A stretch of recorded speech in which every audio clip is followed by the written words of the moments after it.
JPSC का तैयारी start कीजिएगा। जीवन में जब भी आप जेपीएससी का तैयारी जो भी बच्चा स्टार्ट करता है, हमेशा स्टार्ट करता है झारखंड का बच्चा प्रीलिम्स से, सबसे पहले प्रीलिम्स, और उसको हार्ड लगता है सीएनटी एसपीटी एक्ट की, बहुत टफ है। यहाँ पे आपको काम करना पड़ेगा। जब भी आप तैयारी स्टार्ट कीजिए हमेशा मेंस से कीजिए, और मेंस का तैयारी करने का मतलब ये नहीं कि पूरा सिलेबस हम पढ़ना शुरू कर दें, लिखना शुरू कर दें, ऐसा बिल्कुल नहीं करना। मेंस का तैयारी करने का मतलब होता है कि जो एग्जाम हुआ है जेपीएससी में, मतलब 4 एग्जाम हुए हैं, जो नया सिलेबस बना 6 जेपीएससी, 7 to 10, 11 to 13 और एक बैकलॉग, यानी 4 जेपीएससी मेंस एग्जाम ले चुका है। तो 4 जेपीएससी मेंस ले चुका है, यानी हिस्ट्री आप एंशिएंट पढ़िएगा तो आपको 4 क्वेश्चन मिलेगा। तो 4 क्वेश्चन जो आप हिस्ट्री का बात करते हैं एंशिएंट का, तो आप 4 क्वेश्चन पहले देखिए क्या क्या पूछा क्वेश्चन, वो 4 क्वेश्चन के बिहाफ पे और 4 क्वेश्चन या 4 टॉपिक को क्लियर कर लीजिए, यानी आपका काम खत्म हो गया हिस्ट्री का। फिर से ज्योग्राफी कीजिए, फिर पॉलिटी कीजिए, फिर पीए कीजिए। पॉलिटी और पीए हम आपको पहले बोल दे रहे हैं, अभी जो जेपीएससी मेंस होगा 14 जेपीएससी, हम आपको गारंटी दे रहे हैं कि यदि कोई बच्चा 4 जेपीएससी जो हुआ है अभी आपका 6, 7 to 12, 11 to 13 और बैकलॉग वाला 4 जेपीएससी मेंस जो लिया है, उस सब क्वेश्चन को आंसर राइटिंग कर ले। पीए पॉलिटी से बाहर पूछ नहीं है, कभी नहीं पूछेगा। हमेशा आपको बताना 4 जो जेपीएससी हुआ है मिनिमम कितना हो गया क्वेश्चन जी, एक जेपीएससी में 8, 4 जेपीएससी में 32। अब 32 क्वेश्चन आप पढ़ लिए बढ़िया से, हम आपको गारंटी बोल रहे हैं आपका स्कोर 150 प्लस आएगा खाली पीएफ पॉलिटी में, यदि आप क्वेश्चन कर लिए तो। जस्ट ऐसे ही कहानी करना है आपका पेपर 4 में भी, पेपर 5 में भी और पेपर 6 में भी, कहीं दिक्कत नहीं है भाई।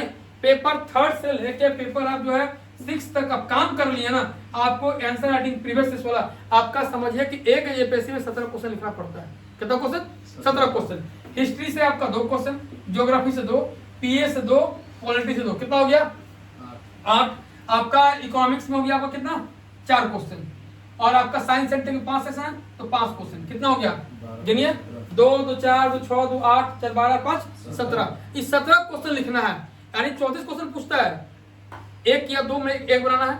34 क्वेश्चन पूछेगा, आपको मारना कितना है? 17 क्वेश्चन। और 17 क्वेश्चन जो आपका 4 जेपीएससी हो चुका है, 4 जेपीएससी हो गया जी, एक जेपीएससी में 34 क्वेश्चन, तो 4 जेपीएससी कितना? 4 जगह 16, 4 12, 13, 136 क्वेश्चन, यानी जितना भी यहाँ टॉपिक था ये 136 में ले लिया है। तो अगला बार जो ही पूछेगा आपको 17 क्वेश्चन लिखना है। हम आपको गारंटी बोल रहे हैं कि 136 क्वेश्चन जिसे आप कंप्लीट कर लिए ना, आपको हम बता रहे हैं कि 17 तो नहीं पूछेगा, लेकिन 12 से 15 के बीच क्वेश्चन आपका जो है यही से पूछेगा।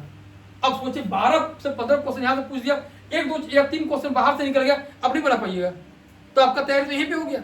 जो बच्चा जेपीएससी मेंस का तैयारी करता है और 200 क्वेश्चन आंसर राइटिंग कर ले बढ़िया से, आपका यहाँ पे मान के चलिए 136, तो 136 नहीं का रिपीटेड भी मिलेगा, बहुत सारा क्वेश्चन क्या है? रिपीटेड है, यानी यहाँ से 100 क्वेश्चन और आप हॉट टॉपिक का 100 क्वेश्चन जिस दिन आप कवर कर लिए पूरा कि आपका जेपीएससी मेंस में प्रीलिम्स का 100 क्वेश्चन या 136 क्वेश्चन है, लेकिन इसमें रिपीटेड क्वेश्चन मिलेगा आपको अप्रोक्सीमेटली 100 क्वेश्चन के आसपास या मिलेगा फ्रेशर जो आपको पढ़ना है, और 100 क्वेश्चन आपको करना है कहां से? हॉट टॉपिक से, जो बेयर टॉपिक है। जिस दिन आप 200 क्वेश्चन आप कर लिए ना कंप्लीट, आपका तैयारी समझ जाइए कि 90% कंप्लीट हो गया। जिस दिन आप 200 क्वेश्चन आप लिख लिए अच्छा से और उसको बार बार याद कर लिए, अब रिवीजन मार लिए, आपका 90% तैयारी हो गया प्रीलिम्स का भी और 90% मेंस का भी तैयारी हो गया। खाली आपको सीएनटी एसपीटी एक्ट शासन व्यवस्था जो भी झारखंड का टॉपिक जो दिया अलग से, वो थोड़ा अलग पढ़ देना, बाद बाकी आपका काम हो गया। अब प्रीलिम्स के टाइम में थोड़ा लूसेंट हो गया या झारखंड कोई बुक पढ़ लिया, उड़ान हो गया या मैं झारखंड है पढ़ लिया, आपको काम खत्म हो गया। इतना ही पढ़ना है, लेकिन आप लोग क्या कर रहे, इतना ही मेहनत नहीं कर रहे। एक दिन काम करना होगा, आप 1% भी काम कर रहे हैं अपने ऊपर बहुत है। 1%, एक दिन एक काम कीजिए जी, जो फ्रेशर लड़का जिनको फ्रेशर नहीं है, वो एक दिन में क्वेश्चन लिखे देख के।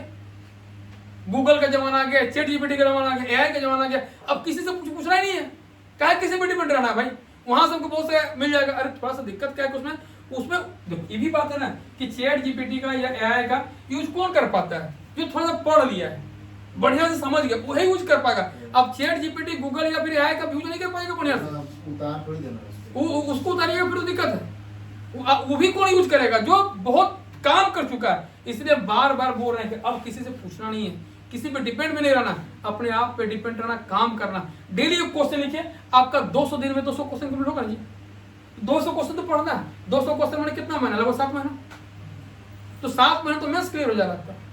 तो एक दिन में एक क्वेश्चन नहीं लगाइएगा, एक क्वेश्चन स्टार्टिंग में लिखने में आपको 5 से 6 घंटा लग जाएगा, जब मेहनत कीजिएगा तो स्टार्टिंग का 5 से 6 घंटा एराइज करने में लगता है भाई एक क्वेश्चन को कंप्लीट करने में। अब किसी को नहीं बुझा रहा भाई, तो हम तो जारी ले रहे हैं वीडियो पूरा यार, अब वहां देख के लिखिए ना भाई, अभी आपको कंप्लीट करवाएंगे ये वाला हम, अब फिर जितना भी टॉपिक है हम कंप्लीट करवा देंगे, आपको पूरा मेंसेप करवा देंगे। काहे किसी पे डिपेंड रहना है भाई, किसी पे डिपेंड नहीं रहना है, पूरा हम कंप्लीट करवा देंगे आपको। लिखिए आराम से, लग रहा है हमको मेहनत, हम कर रहे हैं मेहनत आप लोग के लिए। लिखिए आराम से, नोट्स दे देंगे। नोट्स कौन बड़ा चीज है, यहाँ पे सबका मैंने राइटिंग करके रखे हैं, यहाँ पे है, देखिए यहाँ पे लग रहा है ना ये आपका जो है पीए और गुड गवर्नेंस का है, फिर आपका देखिए ज्योग्राफी का है, फिर आपका हिस्ट्री का है, ये हम दे देंगे। मान के चलिए हम सबको दे दिए, क्या फायदा हो जाएगा फाइनली आपको, कि पूरा जो नोट्स हम आपको छाप दिए ये क्या कर लीजिएगा, उसको जाइएगा प्रिंट आउट निकालिएगा, ये नहीं कीजिएगा प्रिंट आउट निकाल के अपने पास जिस तरह कॉपी आप बनाए हैं इस तरह बनाइएगा, कुछ नहीं कीजिएगा, इस तरह बना कर रखिएगा। लेकिन इससे फायदा क्या होगा आपको, फायदा कुछ नहीं होगा। यहाँ जाइए और हर भगवान ना हर एक इंसान को अलग अलग एबिलिटी दिया है, हम अपना एबिलिटी यूज कर रहे हैं। आप क्या कीजिए कि मेरा एबिलिटी के साथ अपना एबिलिटी यूज कीजिए। आपका जो दिमाग दिया होगा ना, हम लिखे चोर प्रशासन के बारे में, तो मेरा जो चीजें हम लिख दिए, लेकिन आपका भी दिमाग काम करेगा ना, पढ़िएगा तो उसमें आप क्या डाल सकते हैं वो भी आप काम कीजिए। तो मेरा हार्डवर्क के साथ अपना हार्डवर्क को इंप्लीमेंट कीजिए, तब एक चेन बनेगा, तब आपका रिजल्ट आएगा। अब किसी एक इंसान के भरोसे रहिएगा आपका रिजल्ट नहीं आएगा, इसलिए काम करना पड़ेगा, अपने ऊपर काम करना पड़ेगा, तभी कुछ हो पाएगा। ये आलतू फालतू यहाँ हम कर लिए, वहां चल गए, एनसीईआरटी पढ़े कि नहीं पढ़े, कौन सा बुक पढ़े नहीं पढ़े, ये स्टार्टिंग के लिए होता है। जब लोग तैयारी स्टार्ट करता है आप वहीं पे रहिएगा कंफ्यूजन में, फिर कुछ नहीं होगा। इसलिए कंफ्यूजन को दूर करना, तैयारी